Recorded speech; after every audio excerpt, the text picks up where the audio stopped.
Joseph, it's my first name, and it's Borreggine.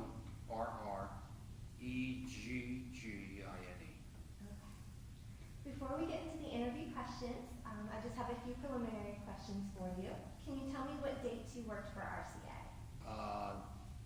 The year 1950 is when I first was hired, and I officially retired in 1989. Okay. And what were your job titles while you were there? Well, I started out as an 800, which was an assembly line worker doing crimping and soldering. That's at the time when RCA was manufacturing quite a few television sets. That's when they were big on television. And the assembly lines were doing the materials and the casings that go into the chassis, that go into the into the TVs. And we did, there were assembly lines. All the workers had a position and the lines kept moving. And each person had a different operation as the set went by. And you crimped maybe a resistor and a coil or whatever you had to do, and then it moved to the next position where they would put in parts that they were assigned to put in. It was very, very repetitive, but exciting, boring, but you couldn't help that. Not being a little bit out of high school and having these senior workers there training you, it was a little tough crimping and soldering, because I know a lot of times the soldering iron would miss the solder, and I was soldering my fingers pretty good too. Wasn't too good with tools with my hands, that's for sure. And that's how I started. Then there was a layoff one time. They I think for material, and they had to let some people go for a while, for a couple months. And when I went back, I got a job as an accumulator, which was working in a stockroom when they were building whatever they were building on the floors at the time, or any place on that floor. The stockroom was stocked with parts that they would need on the floor, and when they would want those, they would send paperwork in, and you went into the various bins. You knew where they were, or you looked them up on the cards, and then you took that material, you bagged them with the paperwork, and you sent it out on the floor, on the assembly floor where they wanted. Did that job for a couple years, and then upgraded into expediting.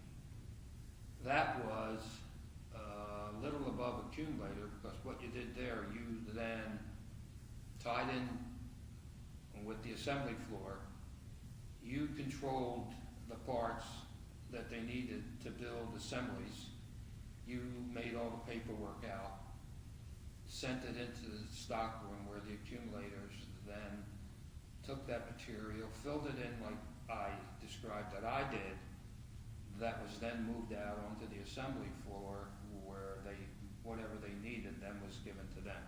And then you followed up on materials that they needed on the floor also, that you could meet with purchasing or in the fabrication department, whatever they made in RCA. In other words, you controlled the material that went out to the floor to build the assemblies. That was the expediter's job. Then from that, I sensed something was going on with the slowing of work, so I upgraded from that into what you call a wireman, where then you did a lot of wiring in the same units that I was talking about when you built TV sets, when you wired and filled in all the chassis with the various materials. And that's what a wireman did. And I stayed in that job for a few years, then ran for union office, for secretary of the local union, and I won that office, which took me out of the plant for 2 years. And after that, I ran for president and business agent, and I won that job. That was in 1970. And I held that until 1977, at which time I went on the staff of the International Union. I became an international representative but still representing RCA production and maintenance workers. And I stayed in that position until I retired in 1989. So that's my work history at RCA. How did you get your job at RCA? It's funny you should ask. 1950, I graduated high school in 1948. Of course, you're always looking for a job after that. I went to RCA in 1950. They were hiring, and it was crowded.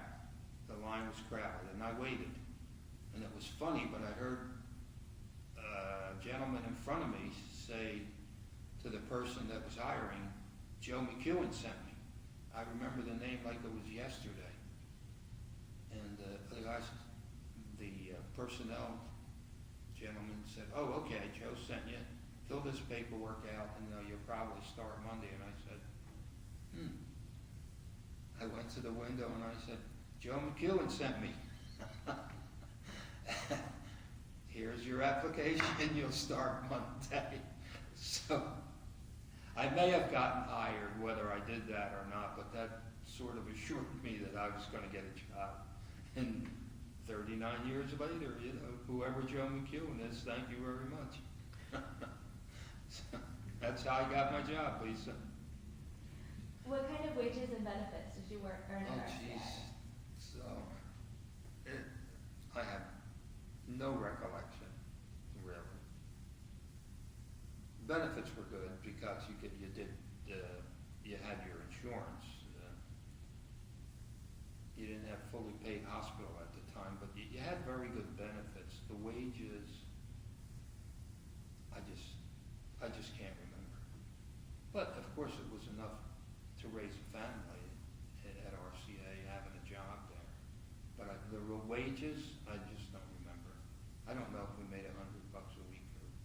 At the highest position that I was in the plant, I don't know if I made a couple hundred a week or not. I just don't remember. That's how bad it was. What were your relationships with your coworkers like? I think RCA, I've never worked anyplace else. In my opinion, RCA was really, really unique. When they talked about the RCA Victor family, that's almost what it was. Everybody in RCA, they really cared about each other, regardless of where they worked, and there were quite a few different buildings in there, but everybody seemed to know each other. Everybody liked to work there, so it made it easy. It just was. It was a place where you didn't mind getting up in the morning and say, "Well, I have to go to work now," because you know you were going to have a good time besides working very hard. It was just a great place to work. Relationship with everybody there was good, real good. Were there a variety of ethnic groups when you worked at RCA? Very few Spanish, and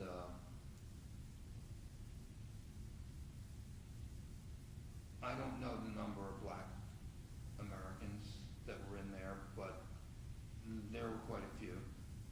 And I don't know, I remember very many of you. You may have had a couple of Asians, but it wasn't very ethnically diverse, really. But whether that was the times or not, I don't know. I don't think there was discrimination in the hiring, but at that time, who was even aware that there was discrimination around here? So, I don't know. There were a lot of Black Americans, as I said, in there. Because when I ran for office, I had two of them that ran on my ticket that won office with me that became part of the executive board of the local union, where there had never been any blacks on the executive board. So my relationship was good with everybody. And as I said, well, probably wasn't as diverse as you may have liked it when you think back. But I don't know of a lot of people that complained and said, "I couldn't get a job in RCA," or whatever, that kind of thing. What were your working conditions like? Great. RCA was a great place to work. And that's not to say that you didn't work. You had to work, you had to produce. But it wasn't that somebody was on your back every day, that kind of supervision. It was a great atmosphere. They were smart. I don't know how many people did this, but they put you in a good mood from the start. In the morning, most of the people in factories worked 7:30 to 4. Well, as you got into the plant, even if you got in at 7:30, well, they'd be playing this music, high-end music, and you walk into work, you're all pepped up, you hear the music, you want to dance, and then they played music during the day, which is soothing and serene. 4 o'clock came, here comes the real happy music again, where you're rushing to get out of the plant. But it put you in a good mood. Everybody was in a good mood. You actually looked forward, I think, a lot of people, to going to work, because they're going to see their friends, their co-workers, and it was just great. Like I said, when they called it the RCA Victor family, that's how you felt there.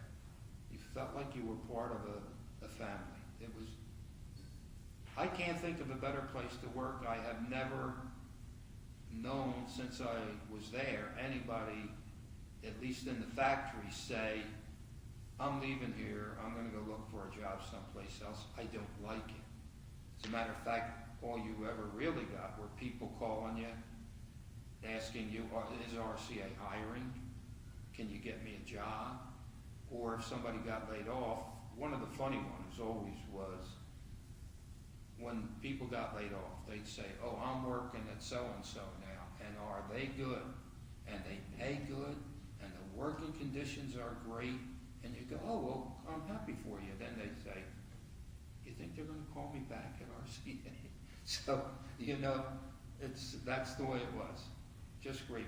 I can't think of a better place